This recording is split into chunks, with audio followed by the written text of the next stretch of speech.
Hey guys, in this video I'll show you how you can fix your video card doesn't meet the system requirement to run the game in GTA 5. So the first solution is to check DirectX 12 installed on your PC or not. So go to Windows search and type run and open it and type here dx diag, and once you type it just hit OK. And if you see here DirectX 11, you have to install DirectX 12 to run the game.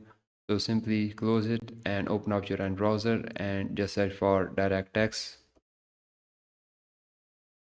and you will see the first website of Microsoft. So just open up this first website, click on the download,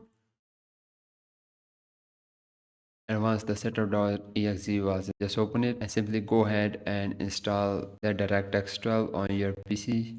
So after you install DirectX 12 on your PC, open up your browser again and click on the search box and just type here DLL files, and open up the first website of dllfiles.com and click on the search box and just type here d3d12.dll, and once you type it just hit OK, and you will see this file which says d3d12.dll, and you have to open it. Then just scroll down and just download the latest version of it, and once it was downloaded just open it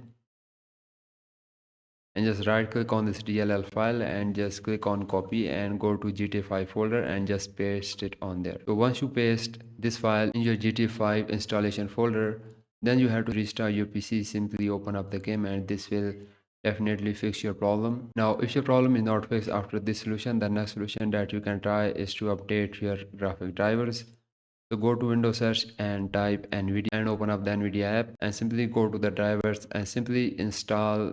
If there is any update available for your NVIDIA drivers, you first have to download NVIDIA or AMD app on your PC. After that, simply open them, and if there is any update available, simply install it. And after you install the update, simply restart your PC and launch the game, then see if the problem is fixed or not. Now if your problem is still not fixed, go to your Windows search again and type NVIDIA control panel and simply open it. After it was open, just click on manage 3D settings and just in preferred graphic processor just select your high performance NVIDIA processor. After you select it, simply restart your PC, launch the game, and hopefully this will fix your error. And if this video helped you out, please like this video, and thanks for watching.